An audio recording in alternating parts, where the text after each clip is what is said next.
जो आपने कवर करनी है। आज की क्लास में हम यहाँ पर इस वीडियो में ये डिस्कस करते हैं कि जो रिस्क मैनेजमेंट का प्रोसेस है उसमें क्या क्या बातें हैं। रिस्क मैनेजमेंट प्रोसेस के बारे में बोलते हैं, it is the set of management policies, procedures and practices that are meant to assure risk management is effective। Risk management का प्रोसेस ये होता है कि मैनेजमेंट कोई भी पॉलिसीज बनाए, कोई प्रोसीजर्स बनाए और कोई प्रैक्टिसेस, यानी कि जो चीज़ वो प्रैक्टिस करती है उससे लोगों की हैबिट बनाए, जिससे ये चीज़ गारंटी हो सके, अश्योर हो सके, कंफर्म हो सके कि जो भी रिस्क मैनेजमेंट है वो इफेक्टिवली हो रही है, यानी कि रिस्क को मैनेज किया जा रहा है। रिस्क को मैनेज किया जा रहा है। अगर कोई चीज़ बहुत ज़्यादा रिस्की है तो उसको कंट्रोल करने के लिए कोई मेजर्स लिए जा रहे हैं। कम रिस्की है तो उसको शायद इग्नोर किया जा रहा है या कुछ प्रोसीजर्स कंडक्ट करे जा रहे हैं। The risk management process outline in the ISO 31000। ये क्या है ये हम बाद में पढ़ लेंगे, क्या ISO 31000 क्या है, लेकिन ये एक स्टैंडर्ड है जिसमें रिस्क मैनेजमेंट के बारे में बातें लिखी हुई हैं। The risk management process outline in the ISO 31000 standard includes the following activities. ये रिस्क मैनेजमेंट का जो स्टैंडर्ड है जो हमें ये समझाता है कि रिस्क को कैसे मैनेज करना है, उसमें कुछ ये बातें इंक्लूडेड हैं। Communication and consultation. कम्युनिकेशन बातचीत करना, कंसल्टेशन मशवरा करना। It helps assist relevant stakeholders in understanding risk. It helps obtain feedback. यानी कि स्टैंडर्ड हमें ये कहता है कि रिस्क मैनेजमेंट प्रोसेस जो है उसमें आपने जो है ना लोगों से कम्युनिकेशन करनी है, यानी कि सुननी भी है और बोलना भी है, और कंसल्टेशन भी करना है, यानी कि मशवरा भी लेना है। और इससे आपको क्या मदद मिलेगी, जो रेलेवेंट स्टेक होल्डर्स होंगे। स्टेक होल्डर्स का मतलब share holders, debtors, creditors, loan providers, community, कोई भी ऐसा बंदा जो कंपनी के साथ डायरेक्टली इनडायरेक्टली कम्युनिकेटेड है, कनेक्टेड है, उसको रिस्क समझाने में आसानी होगी। और उससे जब आप फीडबैक लोगे तो अपने रिस्क मैनेजमेंट प्रोसेस को मजीद बेहतर बना सकोगे। Scope, context, and criteria helps customize risk management process, enables effective risk assessment and appropriate risk treatment. The context comprises external elements, regulatory framework, environment, market conditions; internal elements, organizations, governance, structure, standards and rules. फिर वो ये कहता है कि risk management process का कोई एक scope होना चाहिए, किस हद तक होगा। कॉन्टेक्स्ट, किस क्राइटेरिया में अप्लाई होगा या बैकग्राउंड क्या है, और क्राइटेरिया।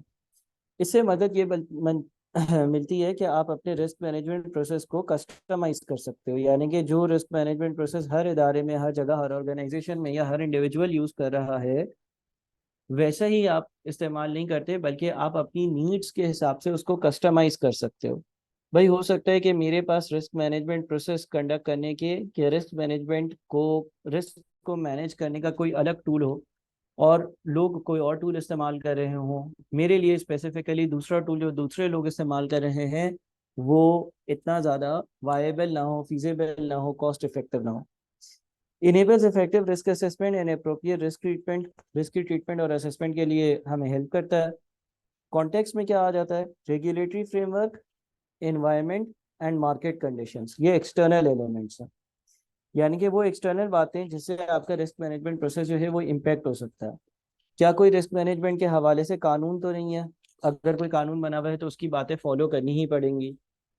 रिस्क मैनेजमेंट के हिसाब से क्या माहौल है, लोग किस तरह से रिस्क मैनेज करते हैं। मिसाल के तौर पर पाकिस्तान में घर में घुसने का या ऑफिस में घुसने का रिस्क कैसे मैनेज किया जाता है, एक माहौल है कि कैमरा लगा दो।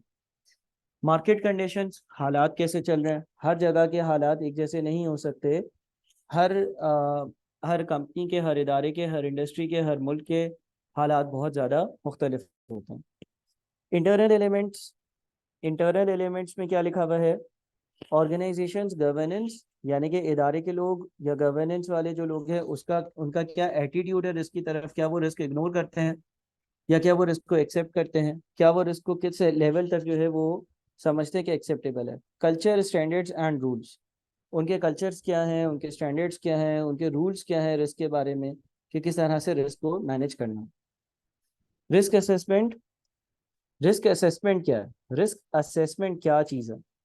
It is the overall process of risk identification, risk analysis and risk evaluation. वो बोलते हैं रिस्क असेसमेंट में तीन चीजें आती हैं: रिस्क को आइडेंटिफाई करना, एनालाइज करना और इवेल्युएट करना। देखो, आइडेंटिफाई करने का क्या मतलब है? मिसाल के तौर पर मैं यार गाड़ी चला रहा हूँ, ठीक है ना, और मैं गाड़ी चलाते चलाते जो है ना, गाड़ी चलाने में रिस्क क्या है? भाई मुख्तलिफ तरह के रिस्क है।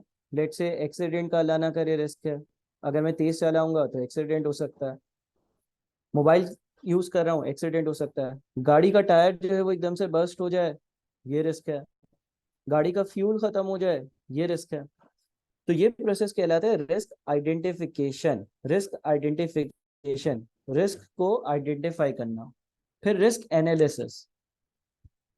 रिस्क एनालिसिस का ये मतलब है कि जनाब मैं गाड़ी स्लो चला रहा हूँ और मोबाइल चला रहा हूँ, तो शायद अगर अल्लाह ना करे एक्सीडेंट हो भी गया तो इसका इम्पैक्ट कम होगा।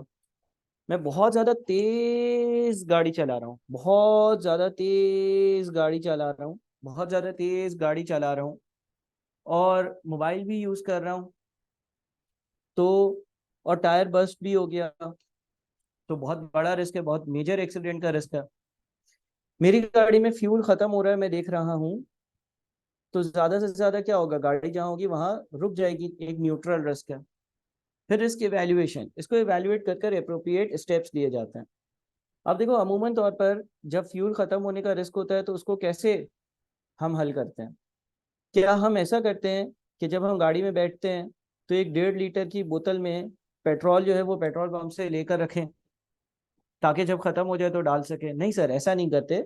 बल्कि इसको इसको कैसे मॉनिटर किया जाता है कि भाई अगर गाड़ी की टैंकी में मुझे नजर आ रहा है कि पेट्रोल का लेवल कम हो रहा है, तो मैं फौरन से जो भी पेट्रोल पंप आता है उस पेट्रोल पंप से पेट्रोल डलवा लेता हूँ। ठीक है। अच्छा, मैं अगर हाईवे पे जा रहा हूँ, तेजी स्पीड में जा रहा हूँ, मोबाइल भी यूज कर रहा हूँ, तो मैं उसको अवॉइड करता हूँ। तो इस तरह से हर इसको अलग तरह से डील किया जाता है। Risk identification is identifying risk that could prevent us from achieving our objectives. Risk को आइडेंटिफाई करना एक चीज है। Risk analysis involves understanding the source and causes of the identified risk, studying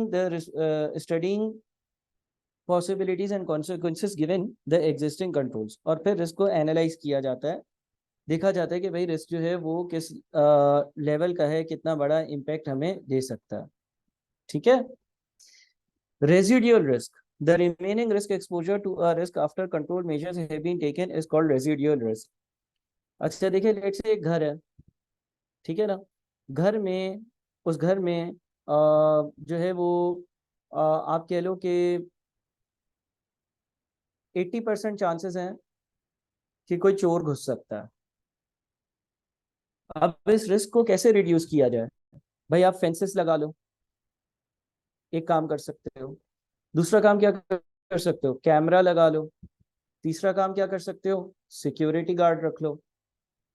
इससे क्या होगा? इससे ये रिस्क कम हो जाएगा। फेंसेस मैंने लगाई, हाई वॉल लगाई।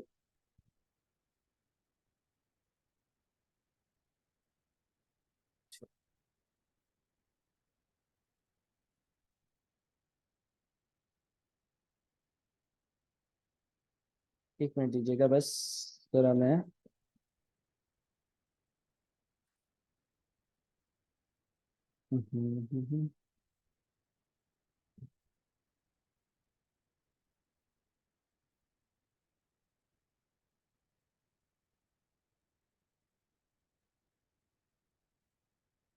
चलिए।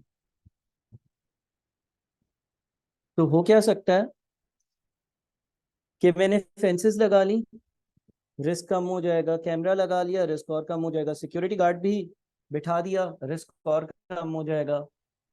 लेकिन रिस्क कभी भी जीरो नहीं हो सकता। रिस्क जो है ना वो कभी भी जीरो नहीं हो सकता। हाँ, रिड्यूस हो जाएगा कैमरा लगाने से। लेट से रिस्क जो 80% पर था अब 70% पर आ जाएगा। उसके बाद अगर मैं सिक्योरिटी गार्ड जो है उसको भी बिठा दूंगा, तो हो सकता है कि रिस्क जो 70% पर था वो 50% पर आ जाएगा। कैमरा भी लगा दूंगा तो 50% 40% पर चला जाएगा। लेकिन कुछ ना कुछ रिस्क हर बात में हमेशा रह जाता है।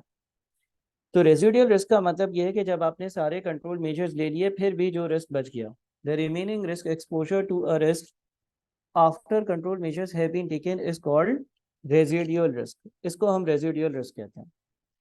Additional control measures need to be introduce if residual risk is too high. अगर आपने बहुत सारे कंट्रोल के मेजर्स लिए हैं लेकिन रेजिडुअल रिस्क फिर भी बहुत ज्यादा है, आप समझते हो कि 40% एक्सेप्टेबल रेजिडुअल रिस्क नहीं है, तो आप मजीद कंट्रोल मेजर्स को इंट्रोड्यूस करोगे, ठीक है, ताकि वो और कम हो जाए। अच्छा, risk treatment involve formulating and selecting risk treatment options. यानी कि एक जगह पर रिस्क है तो उसको ट्रीट करने के लिए आप ये देखोगे कि भाई क्या क्या मैं कर सकता हूँ, क्या क्या काम कर सकता हूँ। यानी कि मैं कोई फॉर्म्यूलेशन एंड सिलेक्शन करूँ रिस्क ट्रीटमेंट ऑप्शंस की। फॉर एग्जांपल वही घर की प्रोटेक्शन करनी है तो मुझे पता है भाई मैं कैमरा लगा सकता हूँ, मैं सिक्योरिटी गार्ड्स बिठा सकता हूँ, मैं और किसी कॉलोनी में घर खरीद लूँ, ये कर सकता हूँ। मैं ऐसे फ्लैट में रह सकता हूँ जिसके रिसेप्शन पे जो है वो कोई ना कोई बैठा हुआ हो जो, अरे यार ये क्या हो रहा है, वन नोट बार बार क्रैश हो रहा है। 1 मिनट दोबारा देना भाई, पता नहीं क्यों आज ये प्रॉब्लम आ रही है।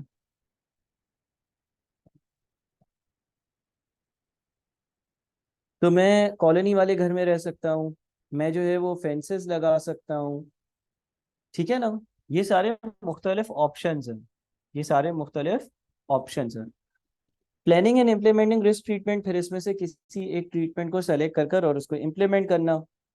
Assessing the effectiveness of that treatment, हो सकता है कि आपने जो चीज़ इम्प्लीमेंट करी है वो इतनी इफेक्टिव ना हो। मिसाल के तौर पर आपने घर पर पहले कैमरा लगा लिया लेकिन आपको पता चला कि यार कैमरा लगाने से कोई फायदा नहीं है, तो आपने ये असेस कर लिया कि भाई ये जो मैंने एक पर्टिकुलर एक्शन लिया था इस एक्शन का कोई बेनिफिट नहीं हुआ या हुआ। असेसिंग द इफेक्टिवनेस हो भी सकता है, नहीं भी हुआ हो, ऐसा भी हो सकता है। Deciding whether the remaining risk is acceptable, फिर आपने ये देखा कि जो मेजर्स आपने लिए हैं उससे जो रिस्क है वो एक्सेप्टेबल है या नहीं। ऐसा तो नहीं है कि अभी भी सारे मेजर्स लेने के बाद वो एक्सेप्टेबल लेवल्स तक नहीं आया और लिहाजा मुझे मजीद जो है वो कोई मेजर्स लेने हो, ठीक है। If not acceptable taking further treatment, अगर वो एक्सेप्टेबल नहीं है तो मैं फर्दर कोई मेजर्स लूँ जिससे वो मजीद रिड्यूस हो जाए, जिससे वो मजीद डिक्रीज हो जाए, जिससे वो मजीद कम हो जाए। Options for treating risk may involve avoiding the risk by deciding not to start or continue with the activity that gives rise to the risk। अच्छा, अब देखो कुछ लोग क्या करते हैं, कभी कभार ऐसा होता है कि हम जो है ना एक काम ये कर सकते हैं कि रिस्क को अवॉइड करने के लिए उस एक्टिविटी को ही अंडरटेक ना करें, उस एक्टिविटी को ही अंडरटेक ना करें कि जिसमें रिस्क हो। अब इसके सबसे बड़ा फायदा यह है कि रिस्क ही नहीं होगा, लेकिन सबसे बड़ा नुकसान यह है कि अ, जब आप जो है वो रिस्क नहीं लोगे तो आपको रिटर्न्स भी कम मिलेंगे। तो पहले पॉइंट में ये कहता है कि रिस्क को डील करने का एक तरीका ये है कि आप कोई ऐसी एक्टिविटी ही अंडरटेक ना करो कि जिसमें कोई रिस्क हो। मिसाल के तौर पर मैं मुख्तलिफ जगहों पर एग्जांपल देता हूँ कि जॉब और बिजनेस। जॉब जो है उसमें एक सिक्योर इनकम मिलती रहती है और आपको रिस्क नहीं लेना होता, बिजनेस में आपको रिस्क लेना होता है। तो वो कहते हैं कि कुछ लोग जो है वो रिस्क को अवॉइड कर देते हैं सिरे से ही, उसको जो है ना ऐसी एक्टिविटी ही नहीं करते कि जिसमें रिस्क हो। मिसाल के तौर पर बिजनेस लेने में ये रिस्क है कि मैं कितना कमाऊंगा, तो वो एक्टिविटी ही अंडरटेक ना करो। ये एक तरीका है avoiding the risk by deciding not to start और continue with activity that gives rise to the risk.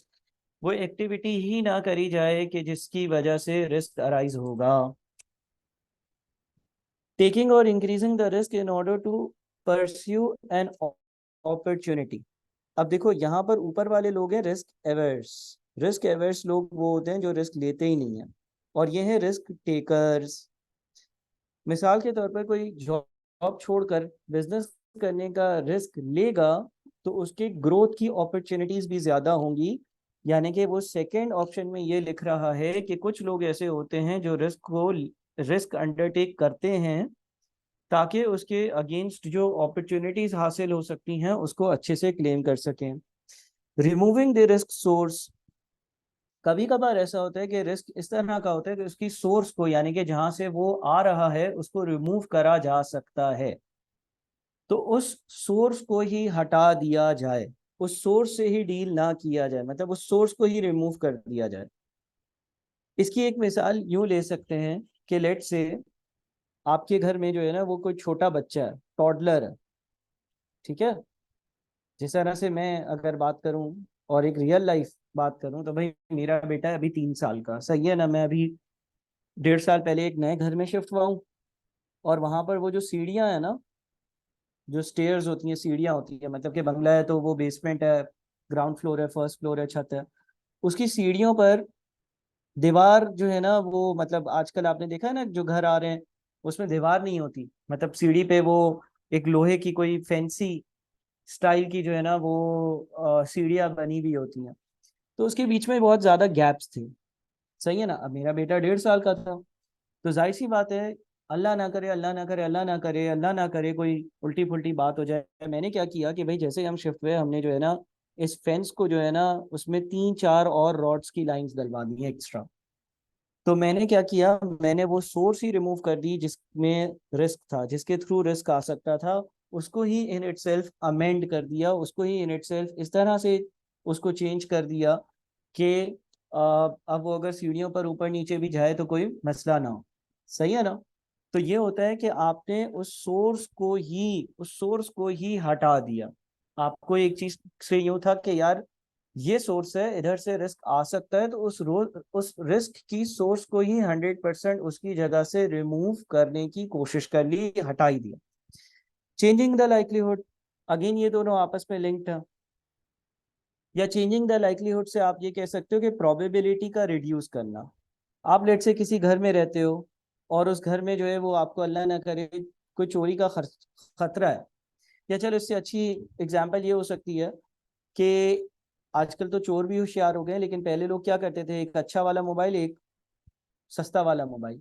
अच्छा वाला मोबाइल जो है वो मोजों में रख लेते थे, सही है ना, और वो जहाँ लोकेशन पे पहुंचते थे ना वहां पर ही निकालते थे, और जो सस्ता वाला मोबाइल होता था वो जेब में रखते थे, ताकि अगर कोई चुराने के लिए आए तो वो ऊपर से वो सस्ता वाला मोबाइल दे देते।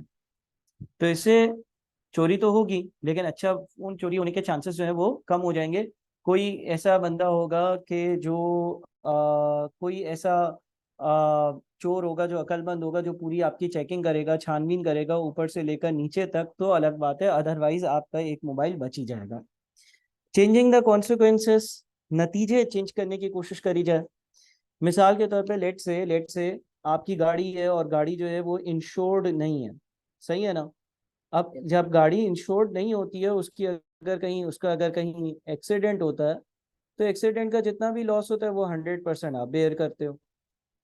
जब आप उस गाड़ी की इंश्योरेंस करवा लोगे, तो ऐसा हो सकता है कि भाई इंश्योरेंस कंपनी बोले 80% खर्चा हम देंगे अगर एक्सीडेंट के जो एक्सीडेंट हुआ है उसमें आपकी गलती नहीं होगी, ठीक है।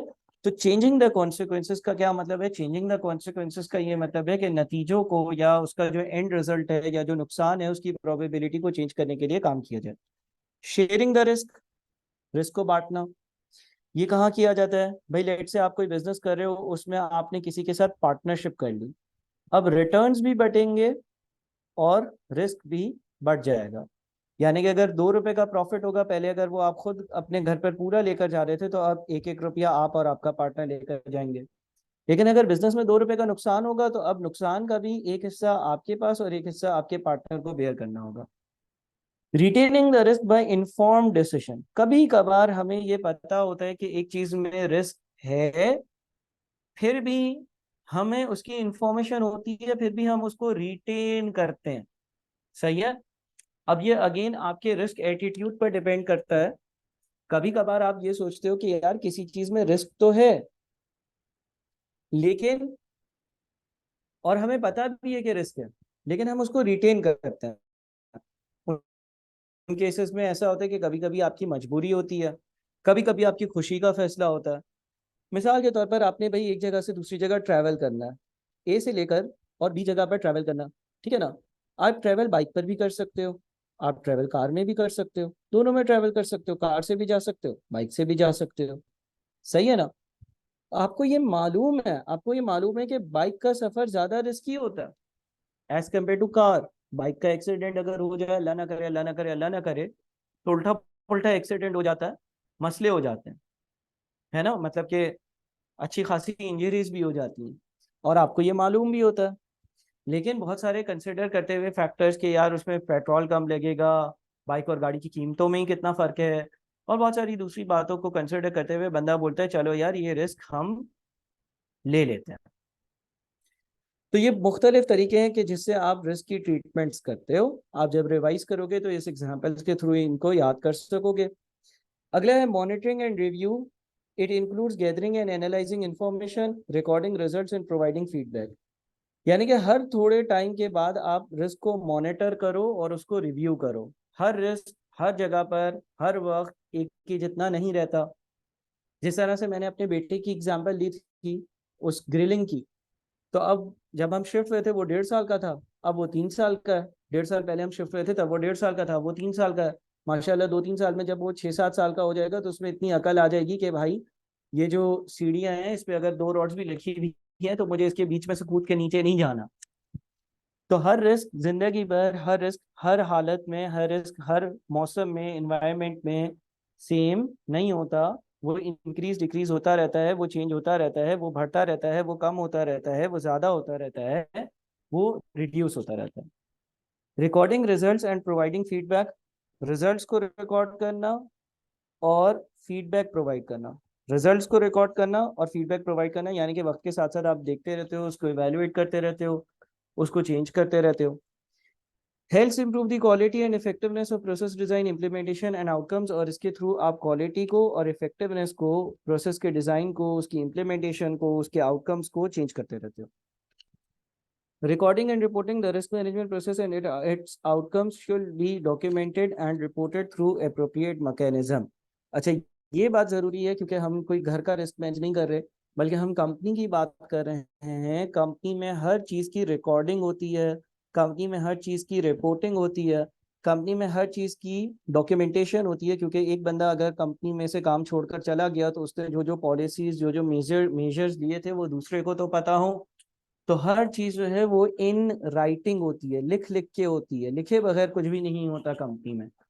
तो वो ये कहना चाह रहे हैं कि लेट से एक कंपनी है, उसने अपनी फैक्ट्री में चारों तरफ कैमरे लगाए, तो जिसने कैमरे लगाए हैं उसकी डॉक्यूमेंटेशन होगी कि जरूरत क्यों आई कैमरा की, कैमरे की कॉस्ट क्यों कितनी पड़ी, क्या कैमरा हमने इसलिए लगाया क्योंकि किसी ने सजेस्ट किया था, किसने सजेस्ट किया था। बहुत सारी चीजों की जो है ना वो आप डॉक्यूमेंटेशन करते हो, बहुत सारी चीजों की आप जो है वो प्रॉपर डॉक्यूमेंटेशन करते हो। ये बात बहुत ज्यादा जरूरी होती है। सो रिकॉर्डिंग एंड रिपोर्टिंग करनी पड़ती है कंपनीज में। अच्छा, यहाँ तक जो चीजें मैंने डिस्कस करी, आप जरा इसको दोबारा से एक बार गो थ्रू करिएगा, 2-3 बार रीड भी करिएगा, आपको इंशाल्लाह चीजें समझ में आ जाएंगी। अब किसी का कोई यहाँ तक सवाल है तो मुझे बता दें।